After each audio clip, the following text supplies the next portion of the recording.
어, 지난번 우리가 했던 거를 잠깐 조금 기억을 더듬어 보면 어떠한 내용인지를 한번 잠시 살펴보면서 오늘 말씀을 시작하는 게 좀 좋을 것 같습니다. 그래서 지난 시간에 저희가 마지막으로 느헤미야가 여러 대적들의 공격과 유혹 가운데서도 끝까지 잘 이겨내서 결국 하나님의 놀라운 은혜와 축복을, 또 특별히 맡겨주신 그 마지막 성벽을 재건하는 그 일을 마치는 그 내용을 우리가 함께 살펴봤습니다.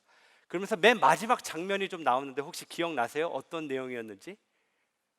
바로 이스라엘 백성들이 율법을 듣게 되고요, 그 율법을 들음으로 인해서 이제는 절기를 지키는데 초막절을 지키게 됩니다. 그 다음에 회개의 역사가 그들 가운데 일어나면서 놀라운 하나님의 부흥의 역사들이 그 가운데 일어났던 것을 우리가 마지막으로 살펴봤습니다. 자, 오늘은요 전체 내용은 딱 한 가지입니다. 바로 성벽을 봉헌하는 그 일이 오늘 전체 내용의 핵심이라고 보면 되겠습니다. 그래서 먼저 오늘 이 내용을 보실 때에 이 공동체가요, 이 유다 공동체가 이제 지켜질 뿐만이 아니라 새로운 변화를 맞이하는 것을 우리가 말씀을 통해서 볼 수 있는데, 어떻게 이런 성장과 변화, 특별히 키워지는, 세워지는 그런 일들이 이 공동체 안에 가능했는가에 대해서 함께 좀 살펴보도록 하겠습니다. 첫 번째 내용 오른쪽 편에 보시면 공동체를 키우는 목적, 그래서 하나님이 기뻐하시는 공동체를 키우는 데 있어 가장 중요한 것은 바로 무엇일까요? 바로 자발적인 헌신입니다. 그게 첫 번째 가장 중요한 요소가 되는 것이죠. 우리 그 내용을 좀 자세히 살펴보기 위해서 먼저 우리 느헤미야 9장 38절과 10장 1절 말씀을 우리 같이 연결해서 한번 스크린을 통해서 읽어보도록 하겠습니다. 시작.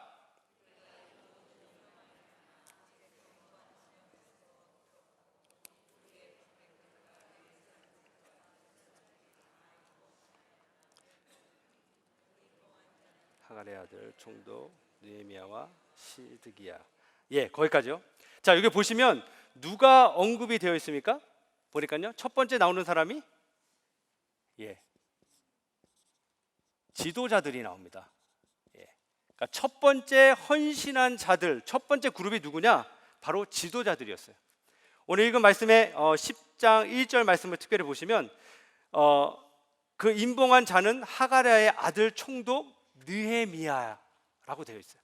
그러니까 첫 번째 리더, 총독이었던 느헤미야가 먼저 헌신했다는 거죠.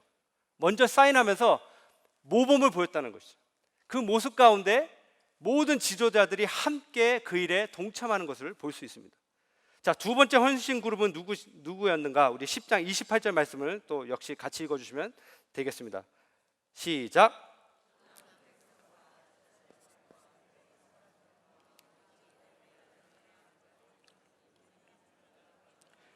사랑과 절규하고 하나님의 율법을 준행하는 모든 자와 그들의 아내와 그들의 자녀들, 곧 지식과 총명이 있는 자들은. 자, 여기 보시면 누가 헌신을 합니까? 바로 일반 백성들이 그 다음에 헌신을 하게 됩니다.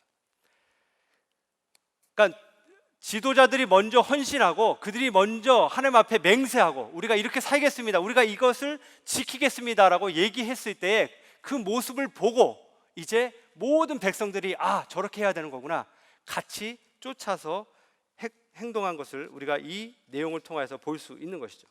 결국 헌신은요, 여러분들 이미 잘 아시겠지만 다시 한번 우리가 리마인드하는 차원에서 헌신은요, 누가 먼저 해야 돼요? 지도자들이 먼저 해야 됩니다. 리더들이 먼저 하셔야 돼요. 셀 목자님들이 헌신하지 않는데 셀원들에게 헌신을 요구한다? 있을 수 없죠. 셀 목자님들이 봉사하지 않는데 셀원들에게 봉사합시다, 말이 안 되는 거죠. 목회자가 먼저 주님 앞에 헌신하고 또 하나님 앞에 봉사하는 일을 게으리하는데 다른 분들에게 그것을 요청한다는 것은 있을 수 없다는 거죠. 적은 인원이지만 리더의 위치는요, 엄청나게 큰 영향을 준다는 것이에요. 작은 섬김의 모습을 통해서 결국 온 교회가, 온 공동체 전체가 함께 움직이는 것을 볼 수 있습니다. 그렇기 때문에 여기 계신 우리 리더분들께서는 특별히 내가 먼저 헌신해야 된다는 그 사실을 꼭 기억하시면서 늘 하나님 앞에 정말 내 자신을 돌아보는 저와 여러분 되기를 다시 한번 주님의 이름으로 간절히 축복합니다. 예, 여기서 보시면요, 이제 이들이 헌신만 한 것으로 끝난 것이 아니라 이제 구체적으로 어떤 식으로 헌신할 것인가에 대해서 5가지의 영역이 나옵니다. 예, 보시면요, 첫 번째 말씀을 먼저 읽어보도록 하겠습니다. 우리 10장 30절 말씀인데 한번 읽어보도록 하겠습니다. 시작.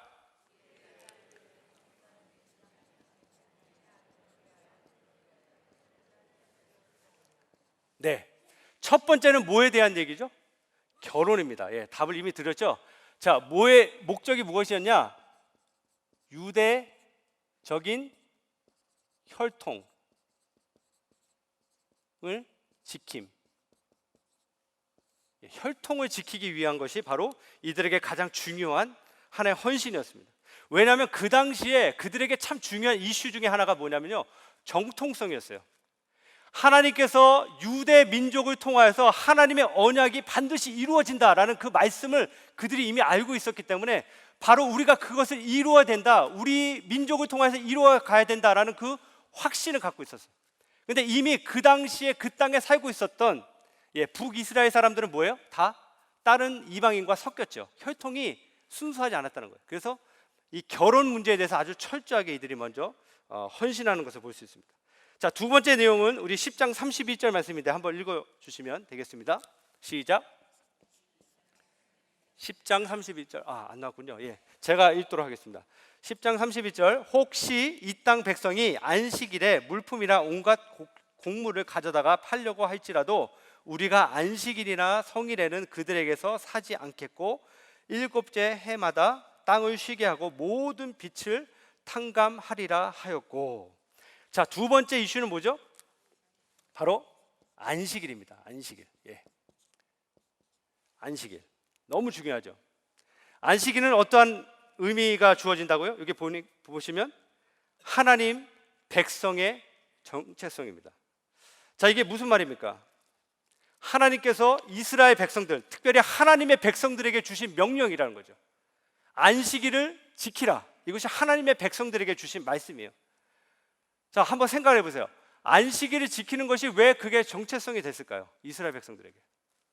당시에 다른 민족과 다른 나라 사람들은 안식일을 지켰을까요? 네, 당연히 안 지켰죠. 안식일을 지킨다는 건 뭐예요? 그날 일하지 않고 하나님만을 예배한다는 것이죠.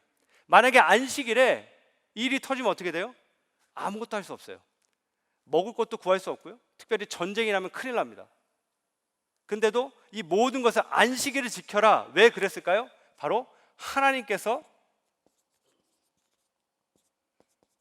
책임지신다는 거죠. 예, 어떠한 순간에도 끝까지 하나님만을 바라보라는 거죠. 그래서 안식일에 대해서 헌신합니다. 자, 세 번째는요, 10장 32절 말씀인데요. 예, 한번 읽어주시면 감사하겠습니다. 시작.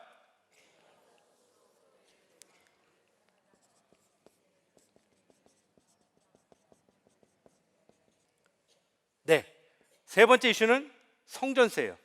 자, 성전세는 무엇이냐? 성전의 관리와 또 봉사를 하기 위한 헌신이었습니다. 근데 재미있는 것은요, 이것은요 엄밀히 따지면 하나님의 명령은 아니었습니다. 오늘 읽은 말씀에도 보시면요, 이런 말씀이 나오죠. 뭐라 그래요? 여기 우리가 또 스스로 규례를 정하기를, 이렇게 돼 있어요. 자기네 스스로 이것을 정했다라고 얘기하고 있어요. 이 말은 무엇이냐? 그들의 마음속에 성전을 향한, 하나님의 전을 향한 열심과 사랑이 있었다는 거예요.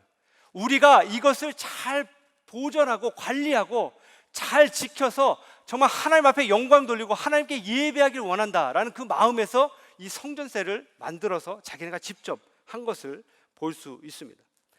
자, 우리 네 번째 내용은 10장 34절에 나옵니다. 우리 10장 34절 읽어주시면 감사하겠습니다. 시작.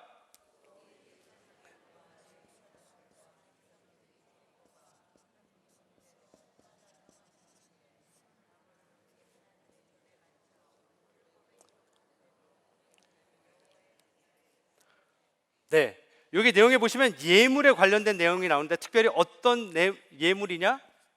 나무 장작을 바치는 좀 희한한 말씀이 좀 나오죠. 나무 장작을 바치겠다. 그 이유가 뭐예요? 바로 불이 꺼지지 않게 하기 위해서. 예, 제사를 드리는데 그 불이 가장 중요한데 그 불을 꺼트리지 않기 위해서 자신들이 계속 그 일을 하겠다. 바로 레위기에 나오는 그 말씀을 본인들이 지키겠다라는 그 결단을 지금 하고 있는 것이죠. 마지막 다섯 번째는요, 10장 35절에 나오는 말씀입니다. 오늘 좀 많은 읽는 내용이 있기 때문에 여러분들 같이 좀 읽어주시면 감사하겠습니다. 시작.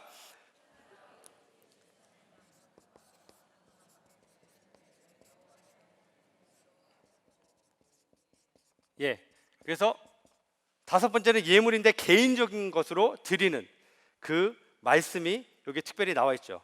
어떤 내용이었냐? 각종 예물과 특별히 뭐죠? 11조가 나오고 있습니다. 11조를 드리는 것. 그래서 모든 첫 번째 거둔 열매, 또 가축들, 심지어는 자기의 자녀들까지도 하나님의 율법에 기록된 대로 온전히 하나님께 드리는 그 일을 본인들이 스스로 헌신하여서 지키겠다라고 지금 이 다섯 가지 영역을 본인들이 얘기하는 것을 우리가 볼 수 있습니다. 저는 오늘 이 내용을 가만히 보면서요, 이 내용이 오늘날 우리에게도 정말 필요한 부분이 아닌가라는 그런 생각을 하게 됐습니다. 그래서 이거 좀 약간 이런 식으로 한번 좀 바꿔봤는데요. 우리 먼저 첫 번째 내용이 로마서 12장 2절 말씀이죠. 한번 띄워주시면 감사하겠습니다. 시작.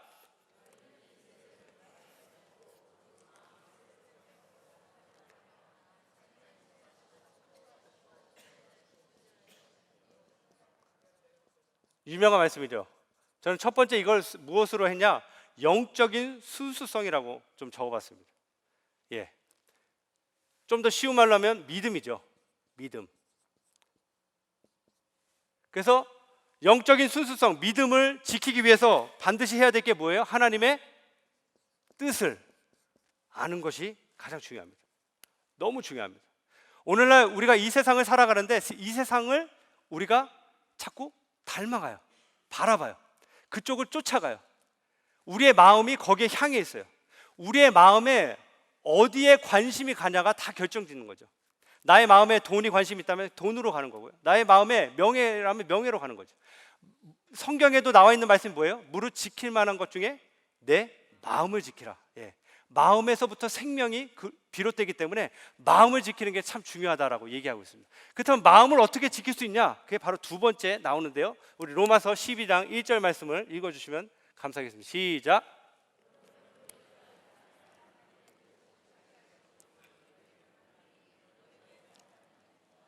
거룩한 산제사로 드리라.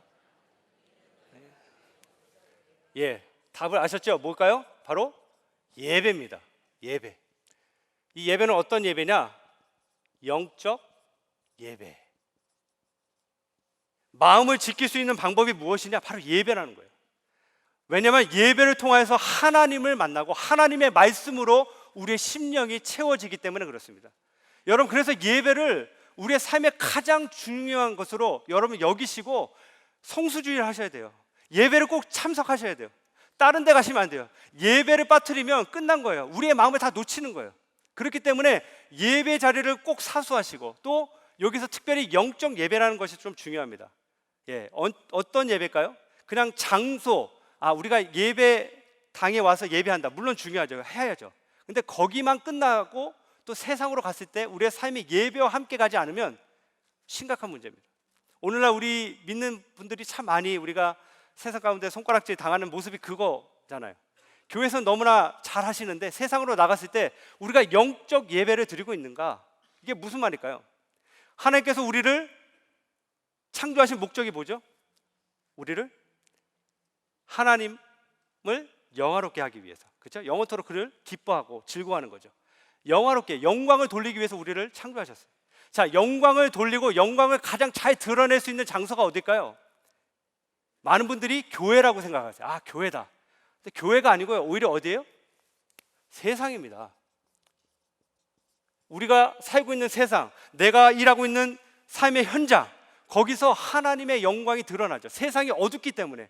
그래서 우리가 예배자로서 우리의 삶을 통하여서 하나님을 증거하고 복음을 증거하고 예수 그리스도가 누군지를 보여주는 것이 바로 영적 예배 삶이 되는 것입니다. 자, 우리 세 번째는요, 우리 마가복음인데 한번 읽어주시면 감사하겠습니다. 시작.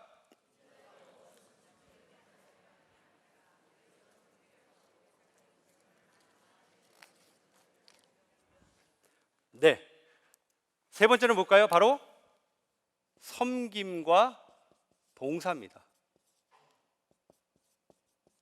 그래서 여기는 뭘까요? 바로 주님의 섬김, 섬김을 우리가 본받는 거죠. 오늘날 많은 교회에서 이 섬김에 대해서 오해하는 분들이 계세요. 정말 높은 위치, 좋은 위치, 좀 뭔가 내가 타이틀을 얻게 되면 나는 섬김의 자리에 갔지만 결국은 섬김을 받게 되는, 나의 어떤 능력을 과시하게 되는 그런 자리로 생각하는 분들이 간혹 계십니다. 근데 바로 무엇이냐? 우리가 기억해야 될 것은 섬김은 바로 리더가 해야 될 가장 중요한 일이라는 거죠. 제가 예전에 청년 시절에 제가 이제 봉사를 할 때인데요, 정말 열심히 봉사를 했어요. 그때 제 친구들하고 같이 열심히 봉사할 때인데 한 번 어떤 일이 있었냐면 교회에서 큰 부흥회를 했습니다. 어마어마한 분들이 오셨어요, 교회에. 그래서 제가 이제 청년이니까 제 친구들하고 같이 주차 봉사를 했습니다. 이제 청년들이 자발적으로 나와서 우리 주차부에서 하시는 것처럼 그렇게 봉사를 했는데요, 너무나 많은 분들이 오셔서 순식간에 이 본당 가까이 있는 파킹장이 다 찼어요. 그래서 저희가 게이트로 이렇게 막고 다른 데로 이렇게 안내하고 있었는데, 갑자기 저희가 이렇게 서서 이렇게 안내를 하고 있는데 이쪽으로 갑자기 엄청나게 빠른 속도로 한 차가 확 지나가더니 여기 딱 되는 거예요. 그 게이트 닫혀진데. 그래서 제 친구 한 명이 이제 앞에 가가지고 이제 정중하게 죄송합니다, 여기 꽉 찼기 때문에 차를 빼셔서 이쪽으로 가시면 되겠습니다라고 이제 정중하게 잘 말씀을 드렸어요. 그랬더니 갑자기 그 운전석에 계신 분이 문을 확 열더니 딱 나오면서 이렇게 얘기하는 거예요. 제가 정확히 똑같이 한번 해보겠습니다. 야! 너 내가 누군지 알아? 빨리 문 열어! 그렇게 얘기하는 거예요. 제가요 엄청나게 놀랐어요. 나이 많으신 분이셨는데 얼마나 목소리가 큰지 제가 멀리 떨어져 있었는데 그 소리를 다 들었어요. 전부 다. 그러면서 결국 문을 열었어요. 뭐 그렇게까지 하는데 어떻게 하겠어요, 저희 청년들이 또 힘이 없어서. 근데 결국은 이 청년은요 교회를 떠났습니다. 제가 그때 느꼈던 게 뭐냐면, 야, 너 내가 누군지 알아? 그분이 누군지 내가 잘 모르겠어요. 그런데 그분이 누구는 솔직히 상관이 없어요. 심지어는 아무리 높은 분이라 할지라도 죄송하지만 그분은 리더가 아니에요. 정말 그래서는 안 되는 거죠. 그렇죠? 리더라면 뭐예요? 봉사죠. 우리 주님께서 지금 말씀하신 내용이 뭐예요? 내가 섬김을 받으러 온 것이 아니라 섬기러 왔다라고 했잖아요. 예수님은 얼마든지 섬김을 받으실 수 있는 분이셨지만 모든 것을 다 내려놓고 본인이 섬기시고, 심지어는 섬기는 정도가 아니고 자신의 생명을 우리의 대속물로 내어주신 것입니다. 그렇기 때문에 우리가 특별히 기억해야 될 것이 있다면 바로 이 섬김과 봉사, 이것을 꼭 기억하시기를 바랍니다. 우리 네 번째 말씀 또 읽어주시면 감사하겠습니다. 시작.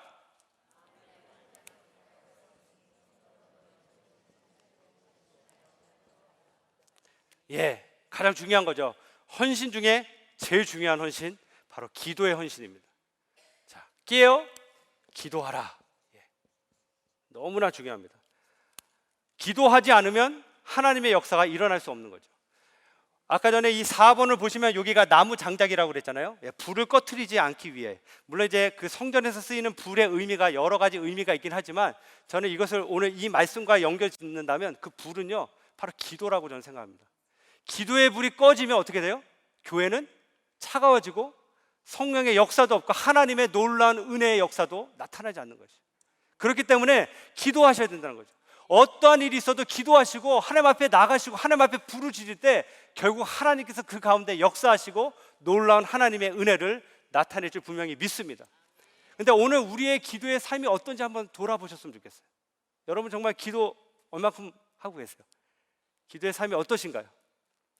많은 분들이 기도에 대해서 말씀드리면 이렇게 얘기하세요. 목사님 바빠서요, 분주해요, 시간이 없어요, 이렇게 얘기하시는데, 여러분 빨리빨리 얘기하는 이 한국 사람들이요, 우리 한국 분들이 보통 평균 텔레비 시청 시간이 2시간인 거 여러분 아세요? 하루에 2시간?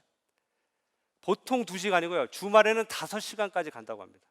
그러면 이 시간을 합쳐보면요 1년에 1040시간이에요. 그러면 이것을 날짜로 계산하면요 43일입니다. 그러니까 한 1년에 43일 동안 한 번도 밥도 안 먹고 잠도 안 자고 뭘 하는 거예요 지금? TV 보시는 거예요. 그러니까 우리는 기도를 못하는 게 아니고 뭐예요? 안 하시는 거예요. 왜 안 하실까요? 정신을 차리지 않으셨기 때문에. 그래서 오늘 베드로 전서에서 뭐라고 얘기합니까? 베드로가 바로 정신을 차리고 근신하여 깨어 기도하라, 그 얘기를 하는 거예요. 그래서 우리가 해야 될 아주 중요한 바로 이 기도의 헌신을 여러분들 꼭 기억하시기를 바라고요. 마지막 우리 5번째 또 읽어주시면 감사하겠습니다. 시작.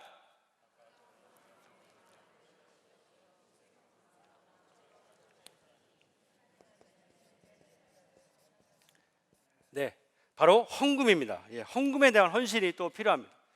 근데 여기서는요 아주 중요한 것이 무엇이냐? 바로 자원함으로. 이게 중요하죠. 예, 자원한다는 건 뭐예요? 우리의 마음을 얘기하는 거예요. 우리의 마음이 인색하게 억지로 하면 안 된다는 거예요. 여러분 그런 분하고 일해 보신 적이 있으세요? 굉장히 일을 하는데 억지로 하는 분, 마지못해 하는 분. 그분들의 특징이 뭐예요? 얼굴이 보기 싫어요. 네, 웃질 않아요. 네, 웃지 않고 그냥 해요. 그 다음에 항상 분위기가 어때요? 부정적이에요. 뭔가 하려고 그러면 자꾸 짜증부터 내요. 불평부터 해요. 그러니까 그 분위기 속에서는 일을 할 수가 없죠. 하나님께 드리는 헌금, 금액도 물론 중요하지만요, 금액보다 더 중요한 게 뭐예요? 우리의 마음입니다. 하나님 우리의 마음을 보시잖아요. 그렇죠? 억지로 내는 헌금, 마지못해 드리는 헌금, 아까우면서 드리는 헌금, 하나님 기뻐하실까요? 아니라는 거죠. 하나님은 우리의 마음을 보시고 우리의 중심을 보십니다. 그렇기 때문에 헌금 생활 열심히 하시는 거, 매주 11조와 뭐 감사 헌금, 성교 헌금 너무 귀하고요. 정말 하셔야 돼요. 근데 더 중요한 게 무엇이냐? 우리의 마음에서부터 자원함으로, 기쁨으로 하는 것이 너무나 중요하다는 것입니다. 그래서 이 5가지를 여러분들이 기억하시면서 우리가 다시 한번 놀라운 공동체의 성장과 또 성숙함이 일어날 것을 분명히 믿습니다. 자, 우리 그 다음 페이지에 보시면요, 이제 성벽의 봉헌하는 그 내용이 나오면서요, 특별히 외부적인 그 준비 상황들이 정확히 나오고 있습니다. 특별히 3가지 부분에 대해서 느헤미야가 얘기하는데요. 먼저 우리 첫 번째 부분 되는 말씀, 우리 느헤미야 11장 1절 말씀만 한번 좀 읽어보도록 하겠습니다. 시작.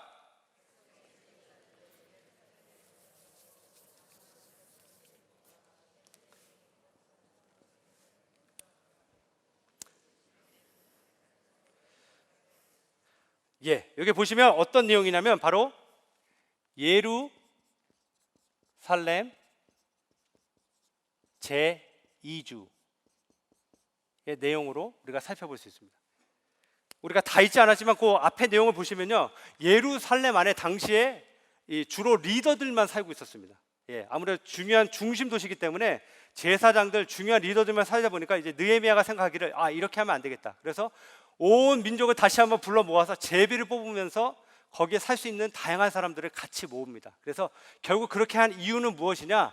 이 도시 전체가 좀 인구도 증가하면서 도시의 역할을 감당할 수 있도록 그렇게 준비를 했다는 것이죠.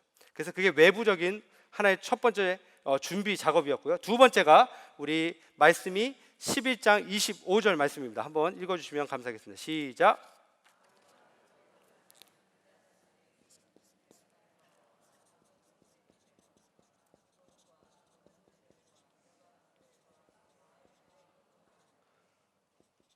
네, 두 번째 내용은 바로 이겁니다. 예루살렘 밖, 그러니까 외곽이죠. 외곽을 정리하는 그 일을 또 감당했던 것을 볼 수 있습니다.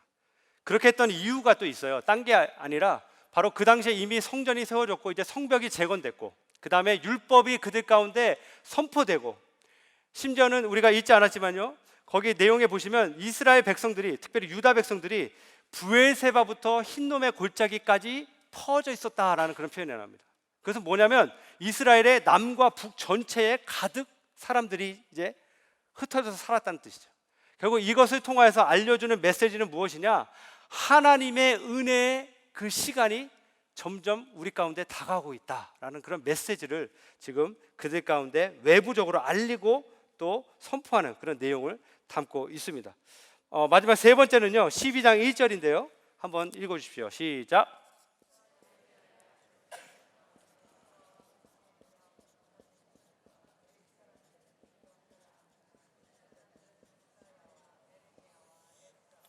네, 막 명단이 쭉 나옵니다. 다 누구에 대한 명단이냐? 바로 제사장들과 레위인들에 관련된 명단입니다.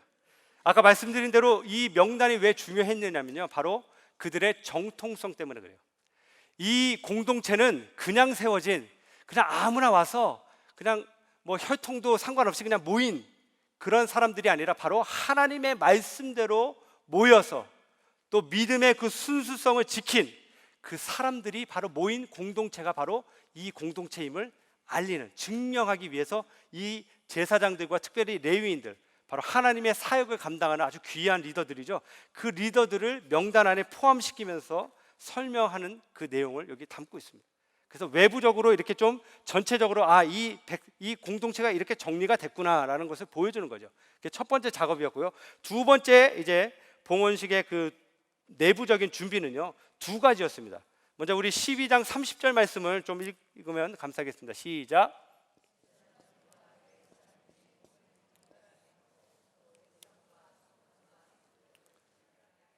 네, 첫 번째 내부적으로 준비한 것은 무엇입니까? 바로 정결 의식이었어요. 그러니까 느헤미야는요, 그냥 성벽을 봉헌하는 어떤 행사에만 집중한 것이 아니라 먼저 그들의 마음이 준비될 수 있도록 준비시킵니다.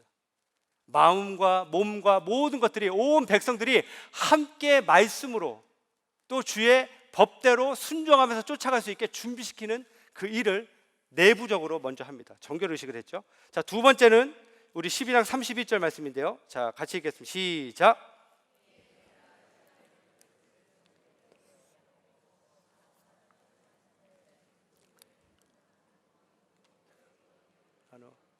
지어가겠는데 한 무리는 오른쪽 본문을 향하여 가게 하니.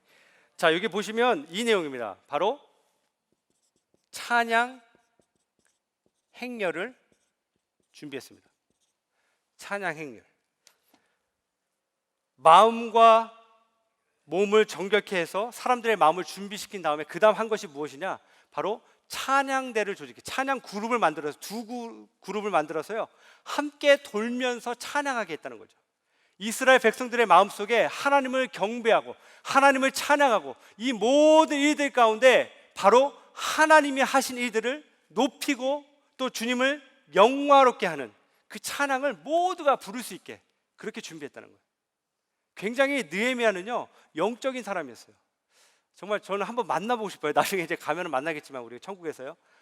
얼마나 정말 탁월한 리더십을 단순히 어떤 행정적인 것뿐만이 아니고요, 아주 영적으로 아주 투철하게 온 백성들이 정말 하나님의 말씀으로 하나님께만 집중할 수 있도록 철저하게 이런 것들을 잘 준비했던 것을 볼 수 있습니다.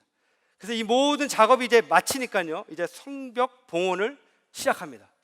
근데 여기서 이제 세 가지의 특징이 나옵니다. 세 가지의 특징이 하나씩 나오는데요. 우리 첫 번째 내용으로 우리 말씀 12장 40절 말씀을 우리 같이 읽어보도록 하겠습니다. 시작.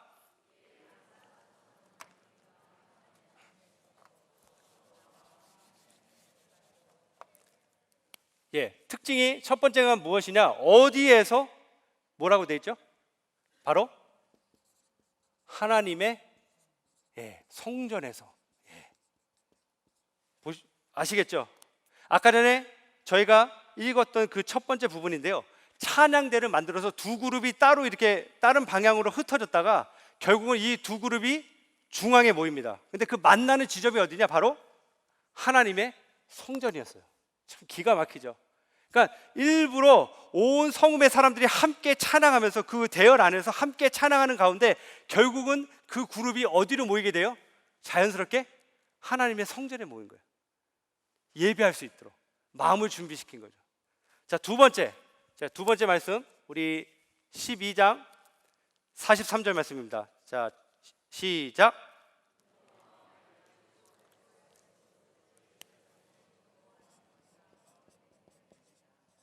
예. 두 번째 뭐냐? 기쁨을 자유롭게 표현하게 했어요. 예. 여기 보시면 뭐라고 되어 있죠? 아까 전에 남자들만 찬양하고 예배했다 그런 표현이 아니고요. 부녀자들과 어린아이들까지. 그 당시에 사람들 아시잖아요. 부녀자들, 어린아이들은 인원의 카운트가 안 됐던 그런 시대입니다. 근데 그렇게 연약한 자들까지도 함께 이 대열에 참여해서 기쁨으로 찬양하고 예배하고 함께 환호성하는 그런 자유로움이 있었다는 것입니다. 자, 마지막 세 번째는요. 우리 12장 43절 또 첫 번째 부분인데요. 자, 읽겠습니다. 시작.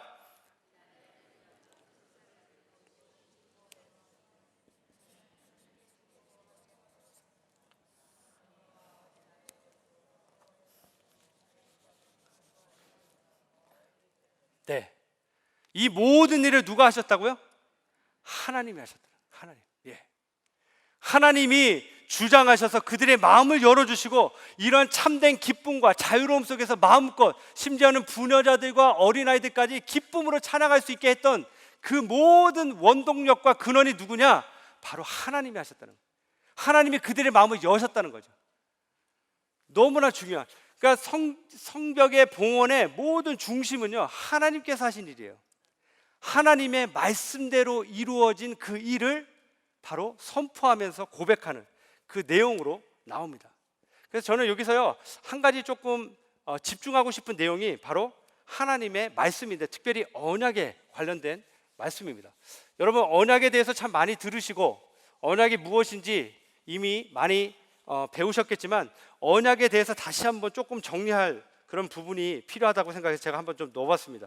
언약의 중요성, 그 파트를 보시면요, 자, A에 보시면 언약의 관계란 그렇게 돼 있죠. 자, 보시면 하나님께서 뭘까요? 언약은 죄송합니다. 주권적으로, 정확히 쓰기 위해서, 주권적으로 행하시는 피로 맺은 은혜로운 약정이며, 그 다음에 주도권이 누구예요? 주도권은 바로 하나님께서, 하나님께서 하시는 것이 바로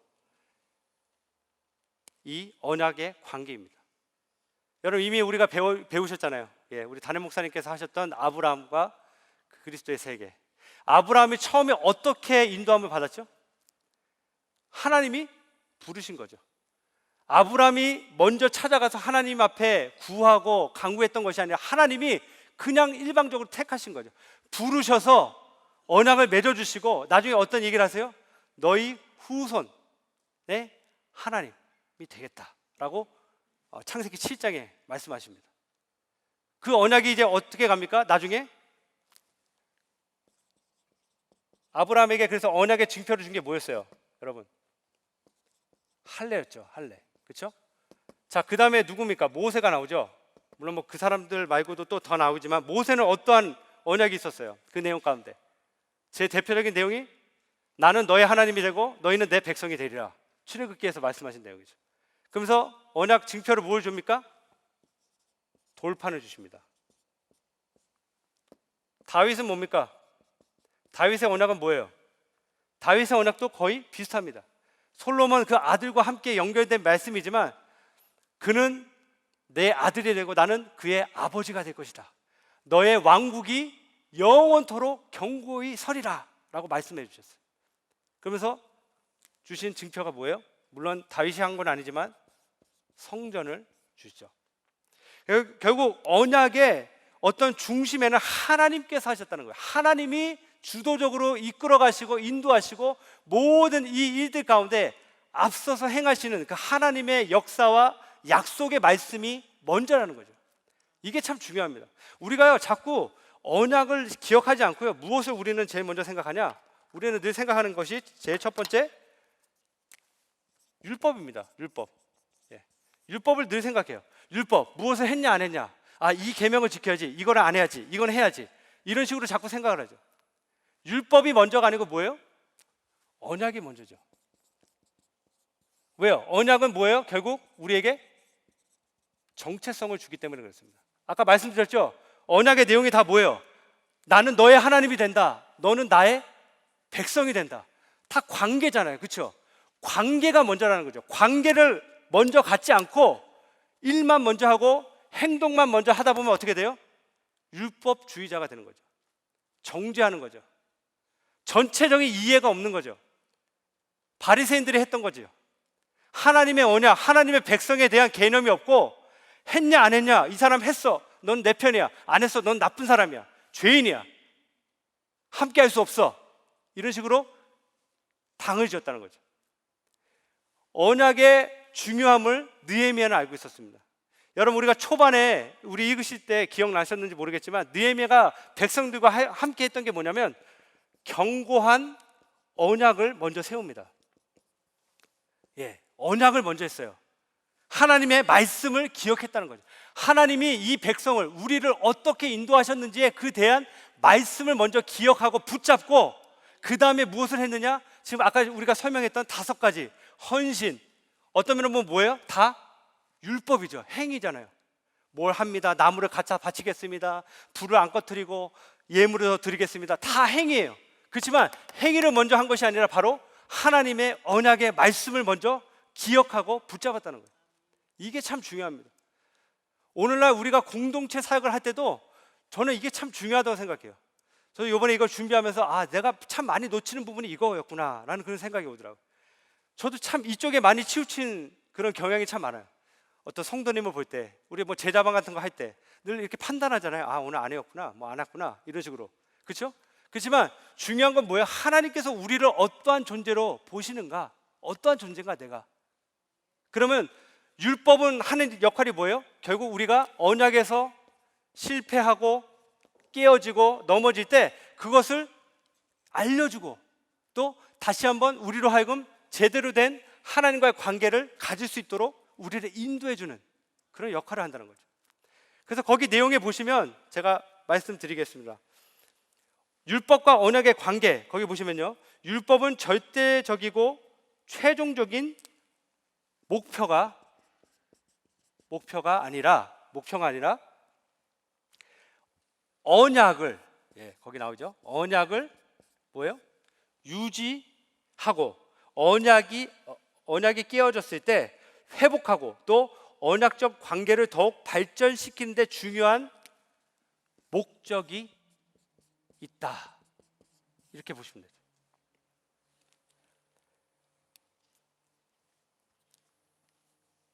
그래서 우리 예수님께서 이 언약을 완벽하게 다 이루십니다. 우리 마태복음 26장 27절과 27절부터 28절까지 우리 2절 말씀 한번 같이 읽어보도록 하겠습니다. 시작.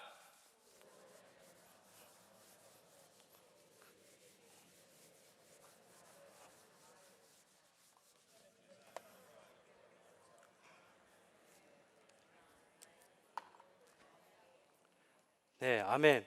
우리 6월절 만찬 때 예수님께서 하신 말씀이죠. 거기 보시면 3가지가 나옵니다. 첫 번째 뭐예요? 많은 사람들을 백성들의 죄 사함을 얻기 위하여 하시고요. 두 번째는 뭐예요? 많은 사람들을 구속하기 위하여. 세 번째가 뭐예요? 언약의 피에 대해서 말씀하시죠. 여러분, 모든 구약의 언약은요, 은혜의 언약에 기초하고 있습니다. 자, 은혜의 언약이라는 것이 무엇이냐?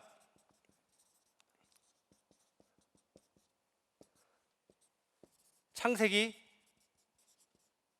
3장 15절이죠. 스크린에 나오는데 한번 읽어볼까요? 우리 같이 시작.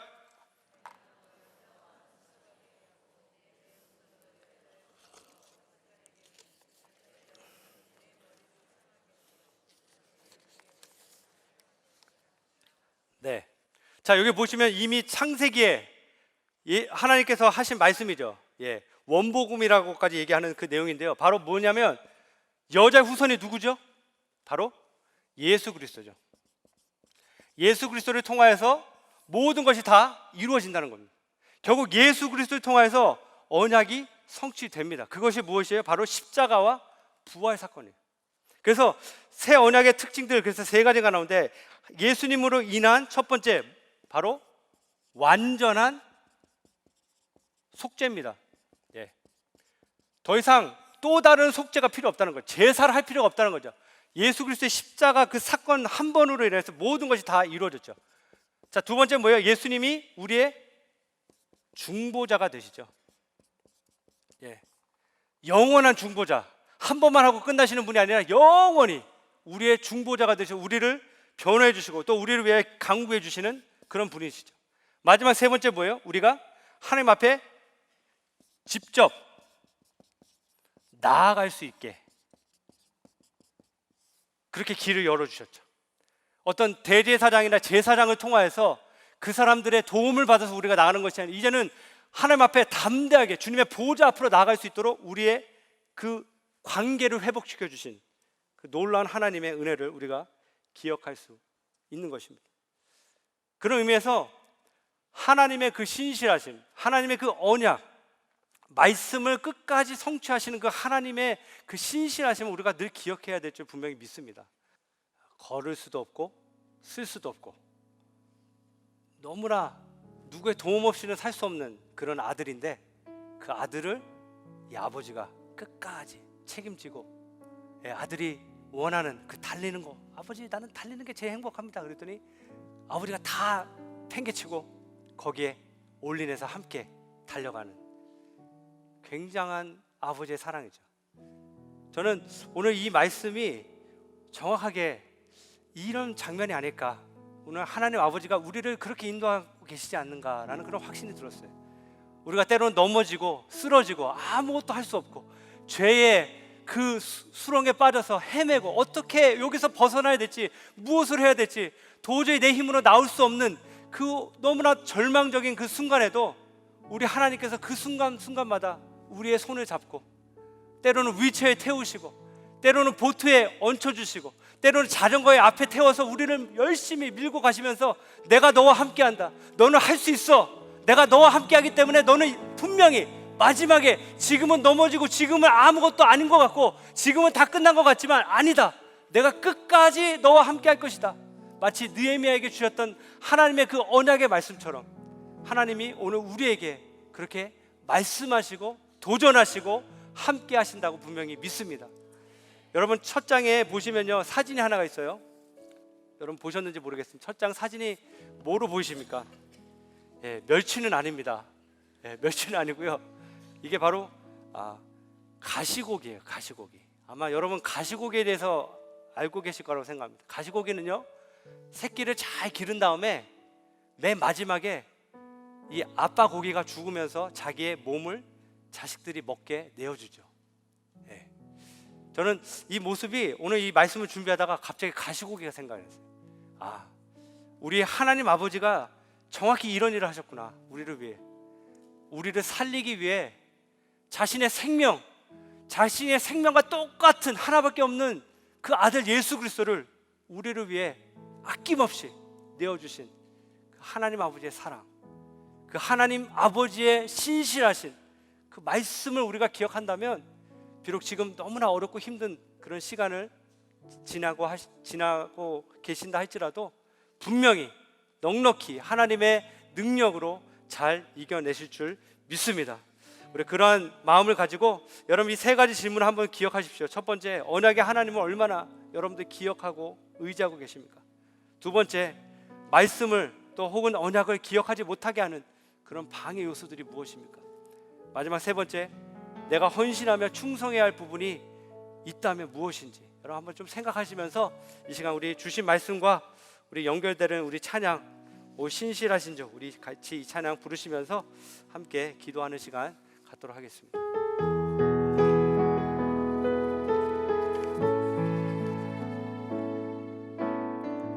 하나님 한 번도 나를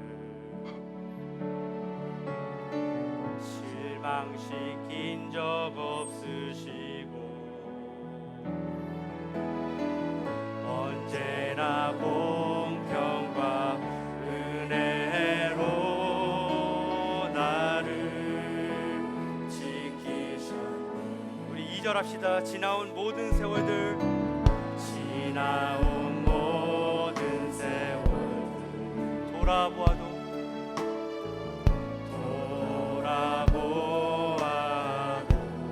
어느 것 하나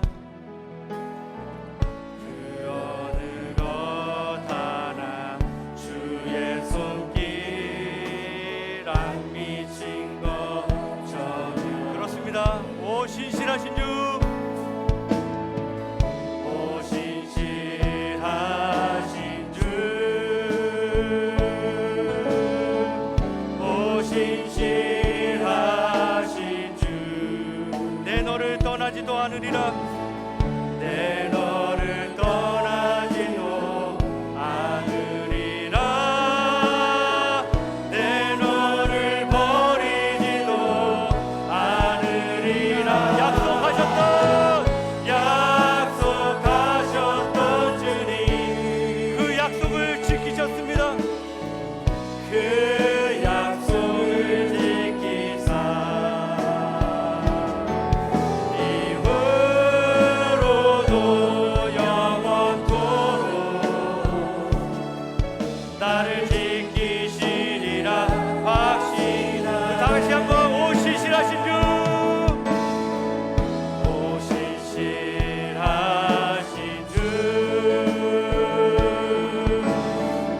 오 신실하신 주, 내 너를 떠나지도 않으리라. 내 너를 떠나지도 않으리라. 내 너를 버리지도 않으리라. 약속하셨던 주님, 그 약속을 지키사 그 약속을 지키사 이후로도 영원토록 나를 지키시리라 확신한 이후로도